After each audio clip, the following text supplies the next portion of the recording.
Today we're making the top for my Anastasia inspired blue dress. Now when I first made my Anastasia inspired dress a number of years ago, I made it very exact to the movies and I went for a basic strapless top with the cape. We're doing things a little bit different this time around. The animated film takes place in the 1920s, however, the film released in the 1990s, so I wanted to make a dress that was much more 90s inspired.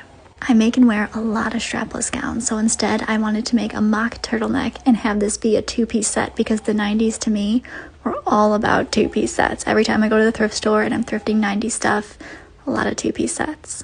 But what I'm going to do is I'm going to make sure that you can connect the top and the bottom so you can wear it as a gown if you would like to as well. A little bit of a more versatile piece, so you got two different options. The fabric that I'm using for this project is a blue on black stretch fabric and it has this beautiful shine to it. I'll put the exact fabric that I'm using in the caption, but it is from Mood Fabrics. I think so many people love Anastasia's blue dress, not just because it's an iconic moment in the movie where Dimitri looks at her that way, but it's such a timeless and beautiful design. Once I finished sewing my top pieces together, I cut an opening for my head and then I very carefully measured where I was going to put my zipper or closure in. I'm just kidding. I wing that. I never measure that. I'm measuring it with my eyeballs, okay, that have never passed a math test in their life. I'm just kidding. I passed. I did okay. It wasn't good. I wasn't great. It's fine. It turned out fine.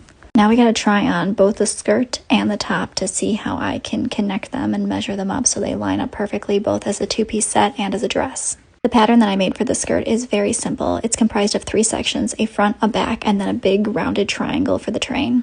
And because I'm using a great stretch fabric for this project, I can just slip right in and out. I always like to try on my projects while I'm working on them to see what adjustments I need to make, but this one's coming along very nicely.